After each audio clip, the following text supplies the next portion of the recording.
Hello, welcome to my channel. I am Daisy, your hostess.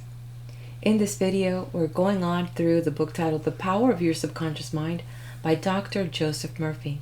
If you're new to my channel and you found us here at this video, welcome. So glad you found me. And if you're interested in catching up with us on in this book, please do visit my book playlist and you'll access this book and many others. Also, to our subscribers, thank you so very much for being a part of this community, for your input, and also for your encouraging comments. It means the world to me. Thank you. Now, before I move on to the next chapter, I want to talk a little bit about my points on the previous chapter, which was titled, How to Use Your Subconscious for Forgiveness. And you would think, like, do you really need to use your subconscious for forgiveness? But definitely, you have to kind of figure out what is it that you normally default to. And if you're always being the victim, then, it's time to really reevaluate what your subconscious is doing when you think that it's doing something else. And I thought it was a really good chapter to bring in here because it's all about the programming of the subconscious mind. I mean, obviously, he said it. You already probably are aware of this. I mean, this is, we moved on in knowing what, how powerful the subconscious is from those days, even from the publication of this book. So now it's like, shame on us if we don't use the vessel for developing the human that we are, and also for using it to experience the best life ever, by also projecting onto the world the best of us. What if everyone is literally a mirror of us, a small fragment of parts of us? There's a lot of work we need to do, a lot of work. Dr. Joseph Murphy talked about if we set up resistance in our life, in ourselves, that then we block the flow of life to come through us. And, well, you say, well, how does resistance have anything to do with, this chapter on forgiveness? Well, a lot. When we are resentful towards someone, when we have this pain that we keep carrying because someone has wronged us or we perceive they have wronged us, it doesn't allow us to be the best that we can be. You might agree that it's blocking something. And I heard it once said, they said, well, we should forgive the other person so that we can move on. But then again, if we are parts of each other, and let's just say that we're somehow connected to each other. I mean, maybe some of you have heard of the, what's it called? The silver cord. It is mentioned in the Bible, and I'll talk about it in some other video. But let's say that we have this cord connected also to each other like a big web. And I've heard, that there's this exercise of cord cutting, and when you cut a cord, then you have no association with that person. But I would say that constantly you've got to go through this. If you believe in that, you'd have to constantly shield yourself, protect yourself, because then somebody might actually, do a spider web on you, and, all of a sudden they're stuck to you because they're thinking about you and all this stuff. So anyway, so it's like, I repel negativity, repel. Anyway, but let's say that is true, right? Let's say that we create these little cords by the thoughts, and the more that we think of someone, somehow we keep them to us. And even though we say we have moved on, and I forgave them, but inside you're doing it for yourself, but you still hold a little grudge, because they're a jerk, they did me wrong. Is that really forgiveness? I ask because I'm still learning. I mean, I've had incidents in my life, that I've had to forgive people on all levels, but then I'm also might be offending people on this channel, and it's not my intention. So, it's like I have to constantly also forgive myself. I'm not perfect. And it is not wrong to try to seek the ideal, to try to polish upon the virtues. We're going to fail someone, at some point. And, but I believe that there's this like kind of chain, like if you don't forgive the other person, you also don't set them free to live the fullest life. And so it's you don't do it just for yourself, you forgive for the both of you. It's like I've always thought one of the most hardest job is to be a correction officer. because the jailer and the criminal are both imprisoned. Yeah, sure, maybe just for a few hours for the jailer, but they're in that environment, and God bless them. God bless them. And the author goes on to mention that some people go as far as reproaching God for the suffering of mankind. And the truth is, we created ourselves. And I think we can fix it also. But there's some things that we've got to eradicate. Greed, hatred, and all these things. Poverty is a sin. We can eradicate it. And anyway, it's just we still have a lot more to grow, and we've got to start here, each one of us, you, I, right here where we are, begin on a program where we begin to evaluate our life and begin just to take some responsibility for ourselves and begin healing, begin removing the blocks, and begin forgiving and start loving. The author was 100% right, I believe. Forgiveness is love in action, and forgiveness is easier said than done. We can make a difference not only for ourselves, but for our families and for all those around us. So I would invite you, if you would like to, work on that. The author did offer some techniques on forgiveness in this previous chapter. So head on over to that video and make sure you catch that and leave me your comments. Have you had to forgive anyone? Has it been easy? I know it hasn't, but it's well worth it. I have to tell you from someone who's forgiven people that didn't even know that they hurt me. And it's very liberating. It's really great to be on the other side, and there's this sense of peace that no one can steal from you, because it's priceless. And forgiveness does make room for an amazing future. You can't really take that next step into this amazing future with the baggage of the pain and all these resentments steals from you. Don't let anything stop you from forgiving someone, from forgiving yourself, and don't let that steal the future. All right, let's head over to the next chapter. The Power of Your Subconscious Mind by Dr. Joseph Murphy. Chapter 18. How Your Subconscious Removes Mental Blocks. The solution lies within the problem. The answer is in every question. If you are presented with a difficult situation and you cannot see your way clear, the best procedure is to assume that infinite intelligence within your subconscious mind knows all and sees all, has the answer, and is revealing it to you now.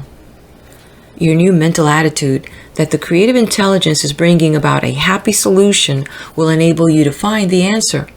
Rest assured that such an attitude of mind will bring order, peace, and meaning to all your undertakings. How to break or build a habit.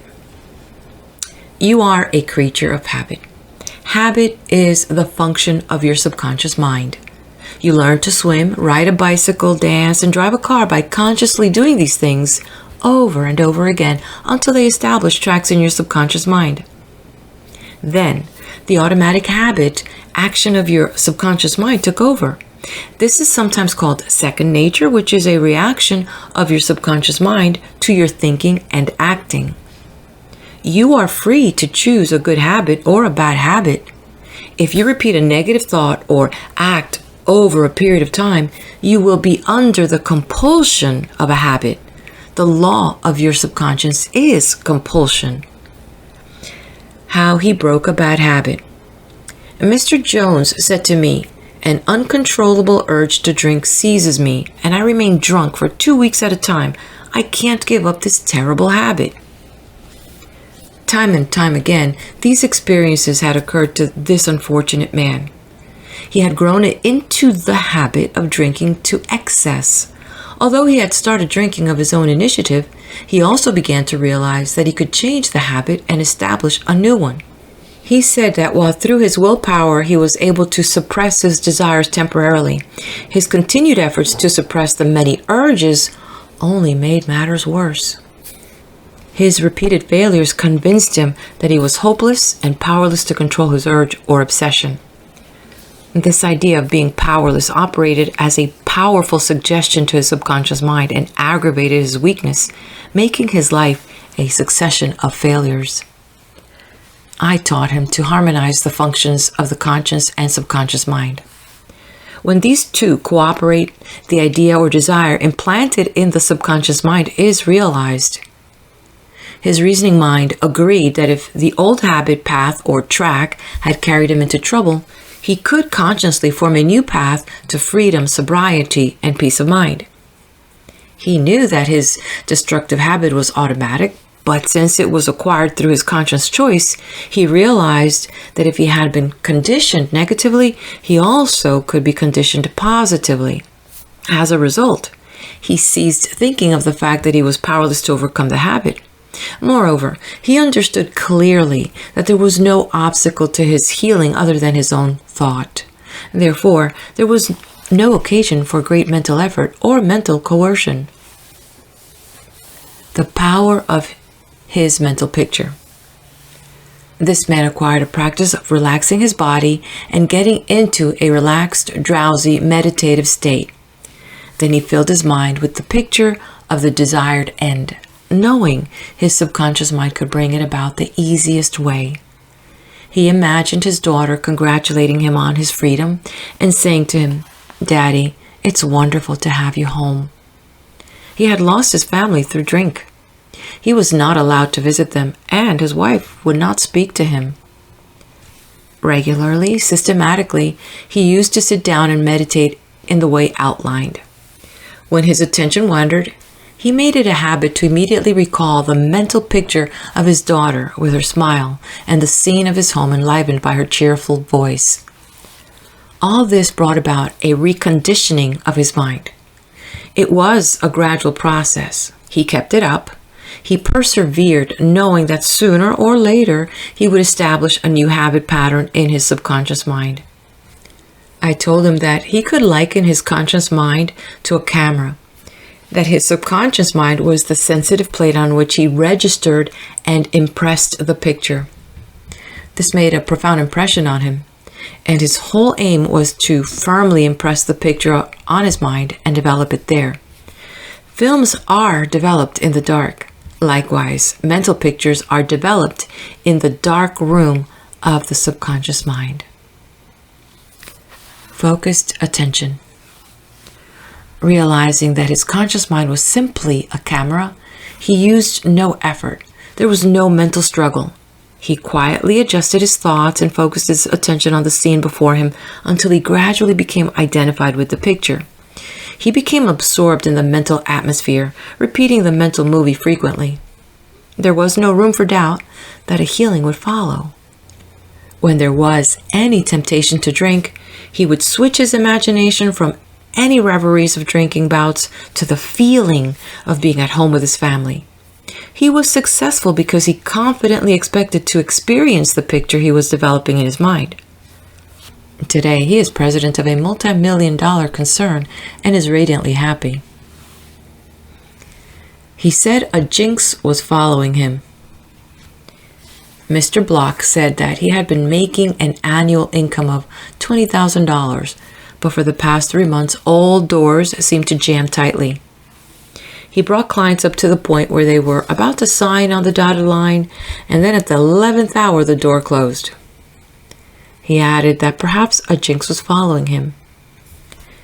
In discussing the matter with Mr. Block, I discovered that 3 months previously he had become very irritated, annoyed, and resentful toward a dentist who, after he had promised to sign a contract, had withdrawn at the last moment. He began to live in the unconscious fear that other clients would do the same, thereby setting up a history of frustration, hostility, and obstacles. He gradually built up in his mind a belief in obstruction and last-minute cancellations until a vicious circle had been established. What I fear most has come upon me.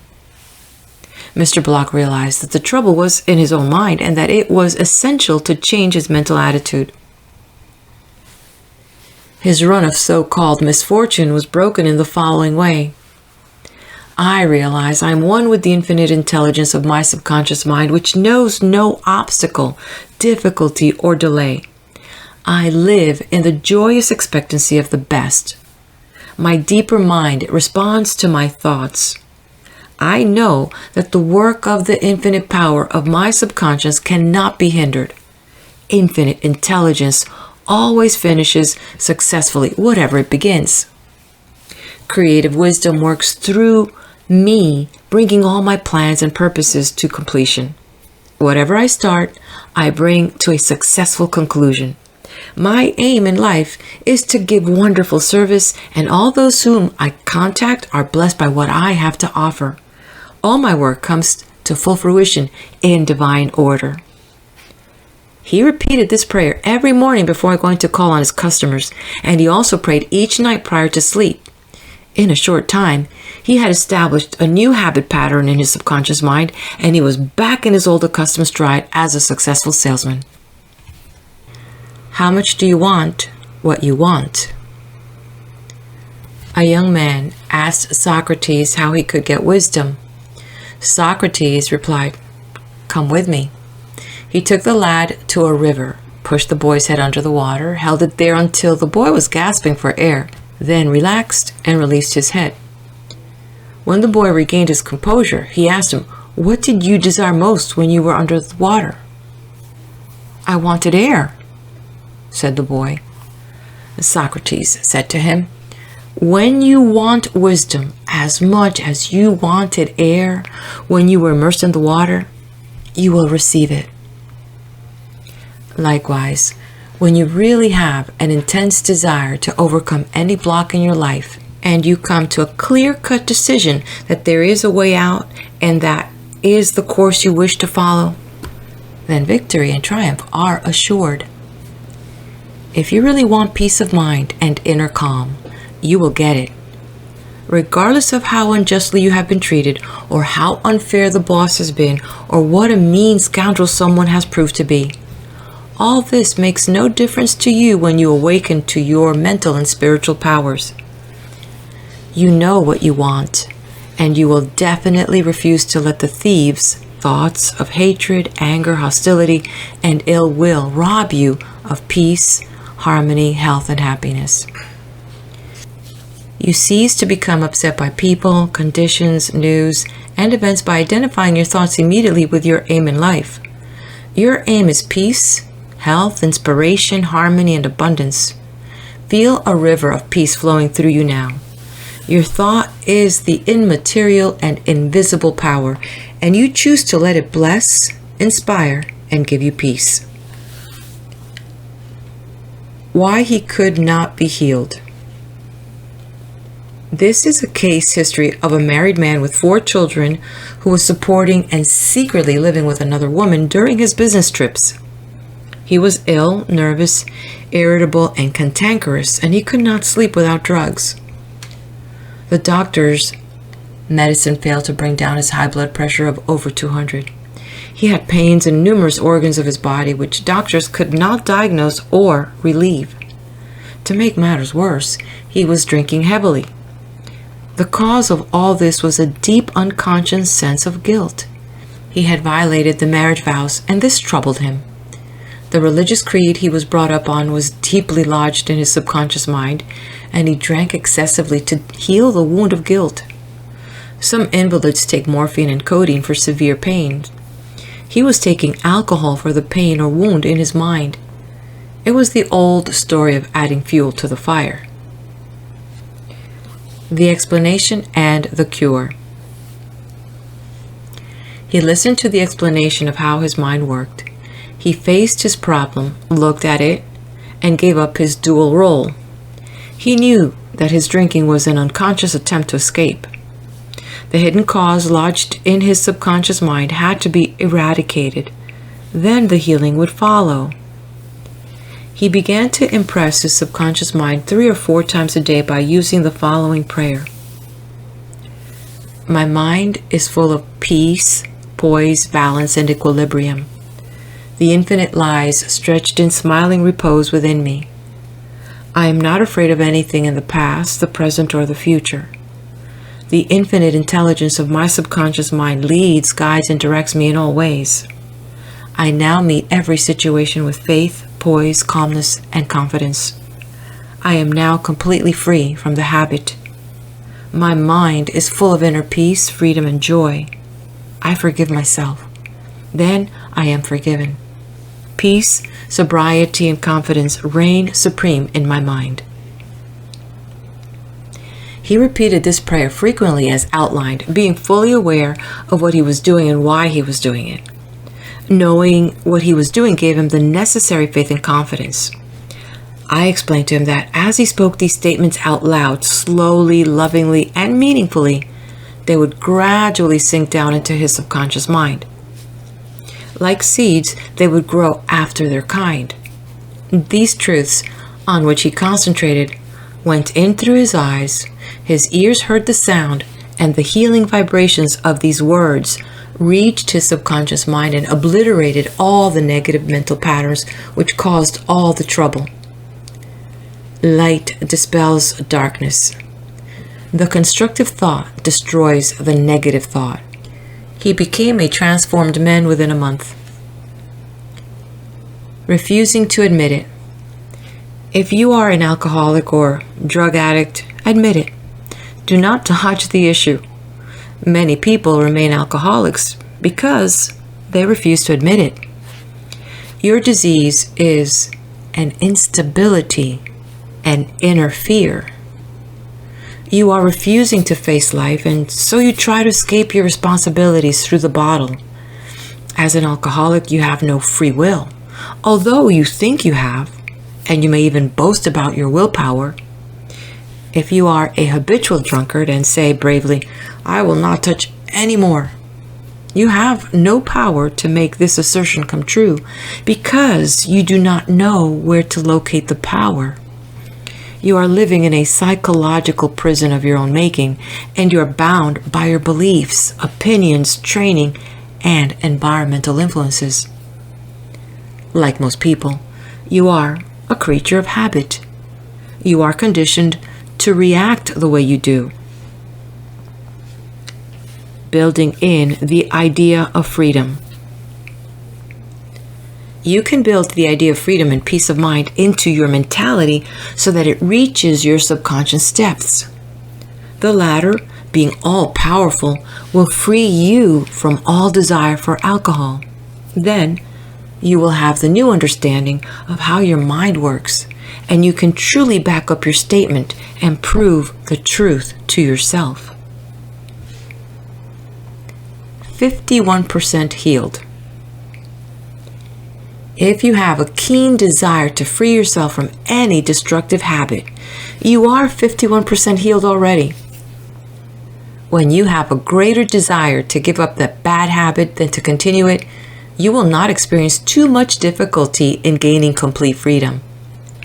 Whatever thought you anchor the mind upon, the latter magnifies. If you engage the mind on the concept of freedom from the habit, and peace of mind, and if you keep it focused on this new direction of attention, you generate feelings and emotions which gradually emotionalize the concept of freedom and peace. Whatever idea you emotionalize is accepted by your subconscious and brought to pass. The law of substitution. Realize that something good can come out of your suffering.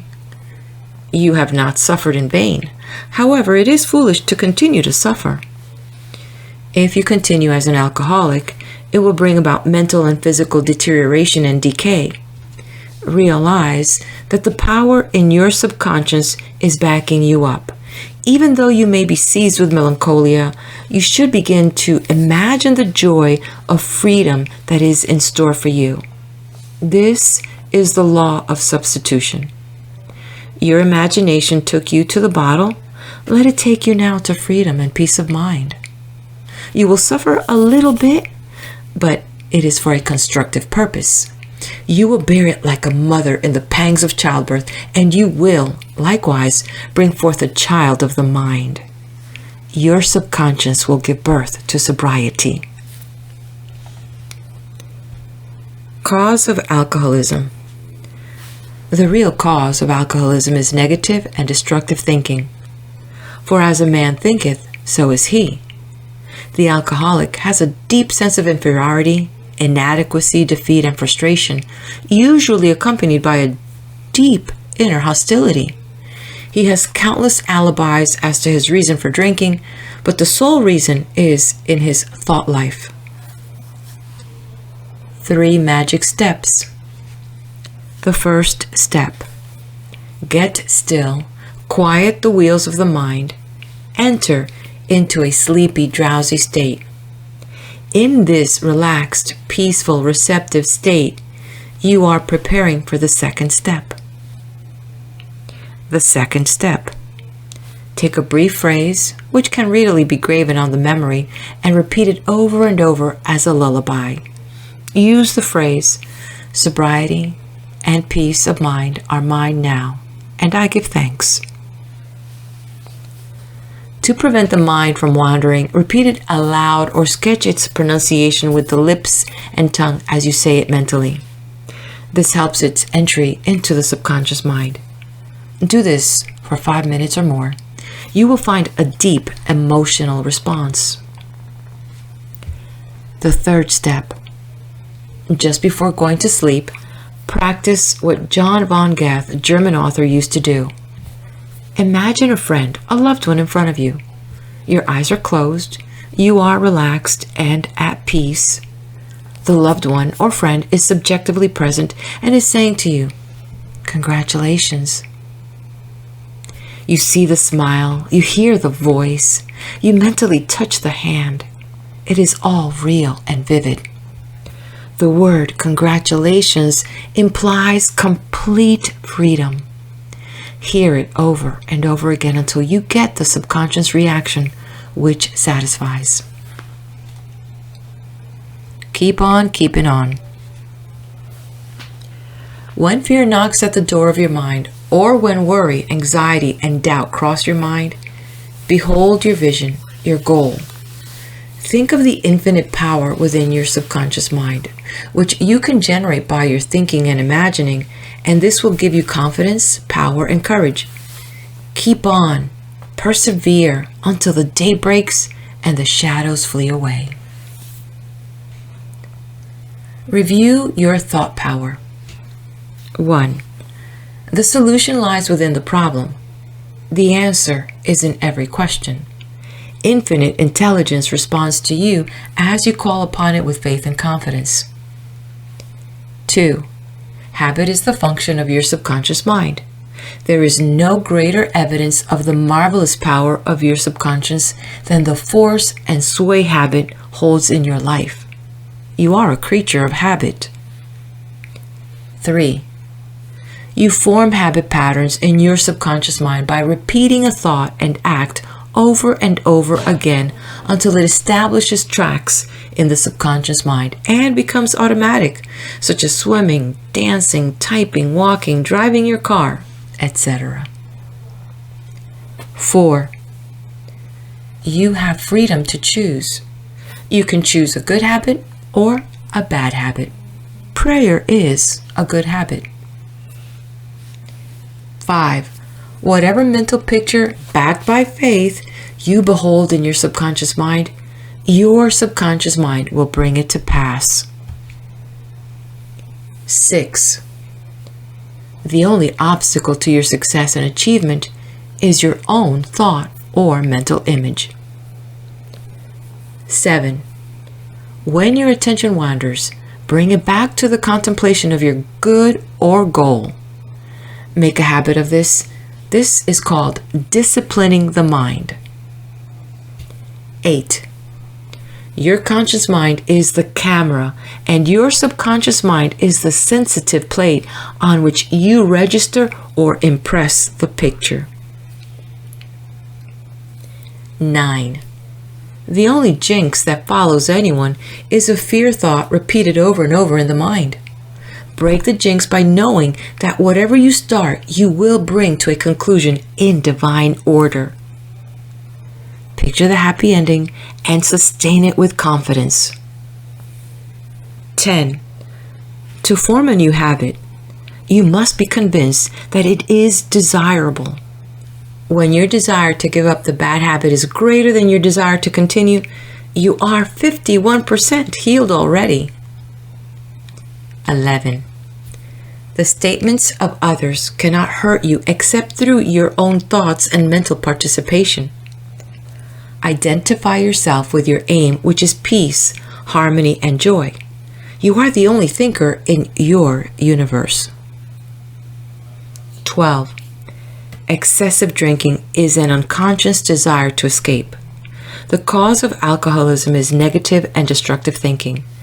The cure is to think of freedom, sobriety, and perfection, and to feel the thrill of accomplishment. 13. Many people remain alcoholics because they refuse to admit it. 14. The law of your subconscious mind, which held you in bondage and inhibited your freedom of action, will give you freedom and happiness. It depends on how you use it. 15. Your imagination took you to the bottle.